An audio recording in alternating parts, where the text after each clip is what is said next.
Hi all, this is Anjali. Welcome to my channel. और आज हम करेंगे MCQs on computer awareness. Yes, so computer fundamentals और computer awareness is a topic जो आपको बहुत लेवल्स पे अपनी लाइफ में पढ़ना पड़ता है। You study it at school level, then you study it in college level, then you have to study it for giving the entrance exams and even बहुत सारे कॉम्पिटिटिव एग्जाम्स हैं जैसे कि बैंक्स के हो गए, रेलवेज के हो गए, उसमें भी कंप्यूटर्स के क्वेश्चंस पूछे जाते हैं और वहाँ भी आपको बेसिक कंप्यूटर अवेयरनेस के बारे में पता होना चाहिए। So I am going to start this series where we are going to do a number of multiple choice questions based on computer awareness. So let's start. Every video is going to have 10 to 15 questions जो कि हम करेंगे यहाँ पे। आपको क्या करना है, आपको साथ साथ आंसर्स कमेंट में लिखते जाना है ताकि आपको पता चले कि आपका आंसर सही था या गलत, और लास्ट में आप मुझे बताओगे कि in total how many answers you did correct and how many answers you got wrong. Right, so शुरू करते हैं पहले क्वेश्चन से जो आपके सामने है। That is how many cycles पर सेकेंड आर इन 1 गीगाहर्ट्ज। सो हम सबको पता है कि जो प्रोसेसर है उसकी स्पीड गीगाहर्ट्ज में कैलकुलेट होती है।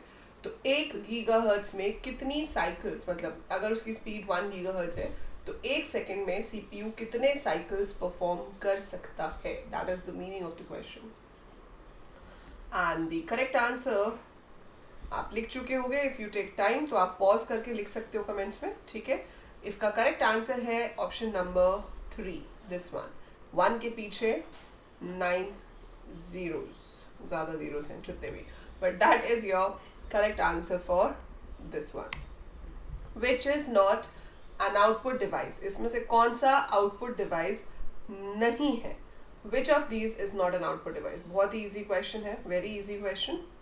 So the answer is mouse. Mouse is an input device. Pointing device होता है ना, सो पॉइंटिंग डिवाइस से हम क्या करते हैं, हम कर्सर को एक जगह पे लेके जाते हैं, क्लिक करते हैं, मतलब हम एक कमांड दे रहे हैं कंप्यूटर को।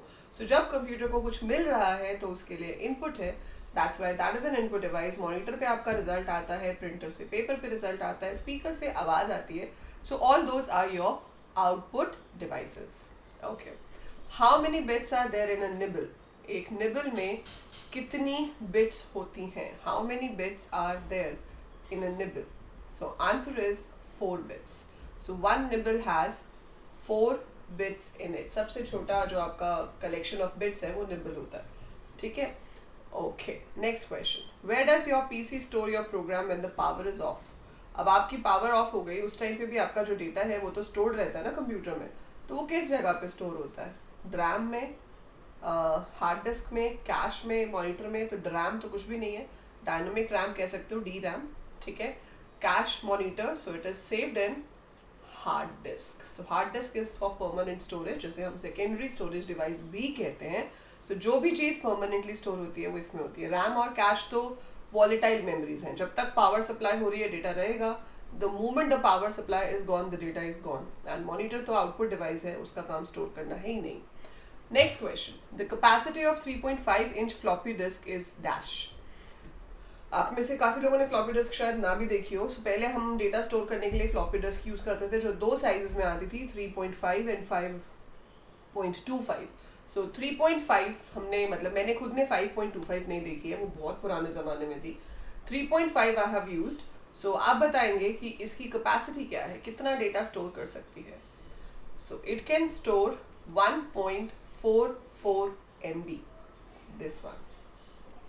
जीबी में तो होता ही था पहले, जीबी तो आउट ही कर दो, है ना, जीबी तो सीधा ही खत्म हो गया।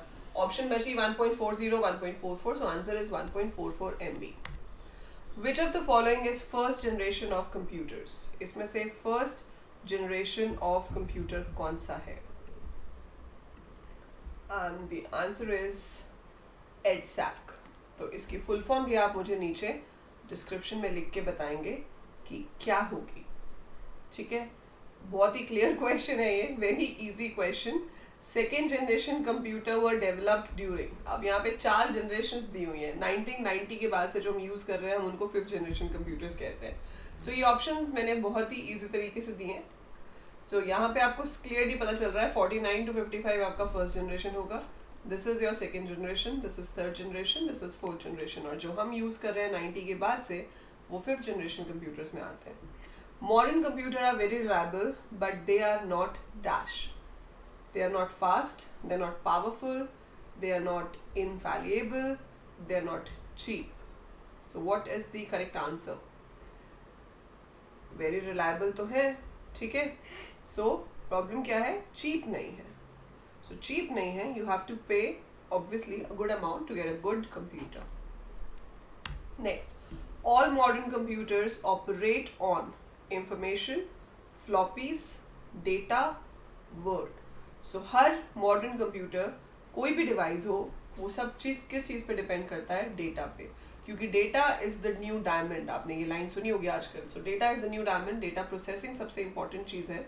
सो डेटा प्रोसेसिंग के लिए हम कंप्यूटर डिवाइसेस को यूज़ करते हैं. So it is use to process your data. Dot matrix is a type of what? Is it a tape? Is it a printer? Is it a disk? और is it a bus? Answer for this one is it is a printer. To be specific, it is an impact printer. एक ऐसा printer जब print करता है, so the printer head touches your paper. So जब print head paper को touch करता है, that is called impact printer. So dot matrix is a type of printer. How many values can be represented by a single byte? So एक single byte कितनी values को represent कर सकती है? What is the answer? Answer is none of these actually, क्योंकि answer होना चाहिए आपका 2 raised to the power 8. क्योंकि एक बाइट में 1 बाइट हैज 8 बिट्स. ठीक है, 8 बिट्स होती हैं. सो उसके डिफरेंट कॉम्बिनेशंस कितने बनेंगे? 2 raised to the power 8.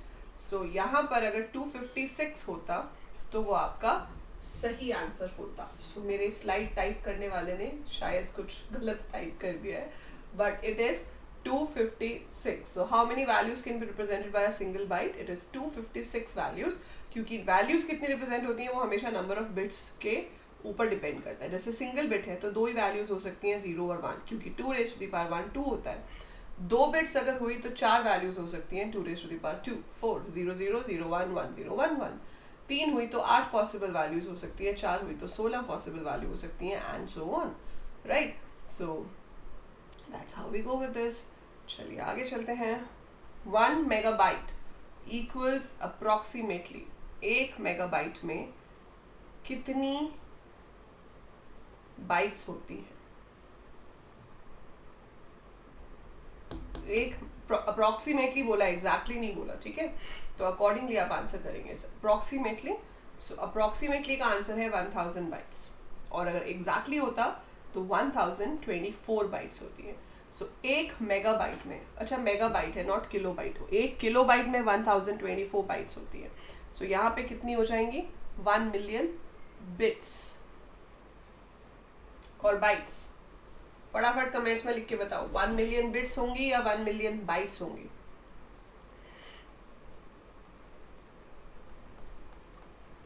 सो आपके पास 1 kilobyte has 1024 bytes. 1 megabyte has 1024 kilobytes. मतलब अगर आप 1 मेगाबाइट में निकाल रहे हो तो वो हो जाएगा 1024 मल्टीप्लाइड बाय 1024. मतलब एक के पीछे 3 जीरो वाली वैल्यू आएगी. वो 24 नहीं होगी, पर वो कुछ भी हो सकती है. And when you have it like this, तो दिस इज 10 लाख. 10 लाख का मतलब है 1 million bytes. So finally the correct answer for this question is 1 million bytes.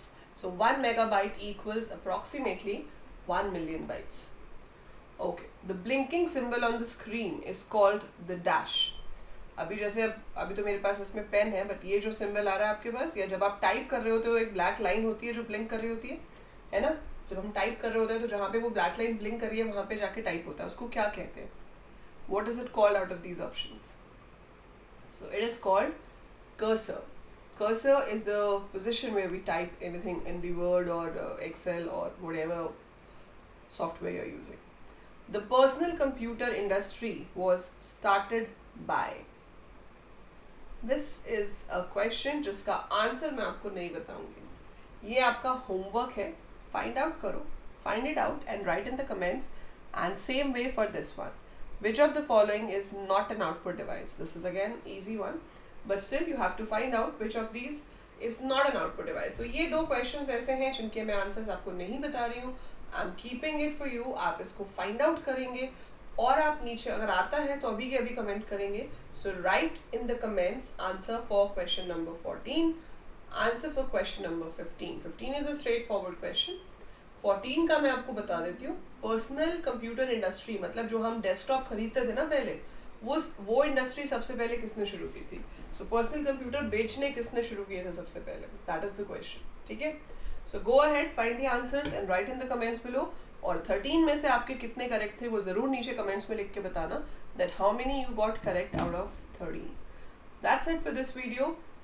अगर आपको ये वीडियो यूजफुल लगा हो तो please like the video, share this video with all your friends, all your school mates, college mates, जो भी interested है computer science में, प्रोग्रामिंग में, and subscribe the channel.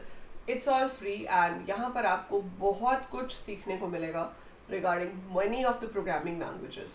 So do join right now and I'll see you in the next session. Till then, take care.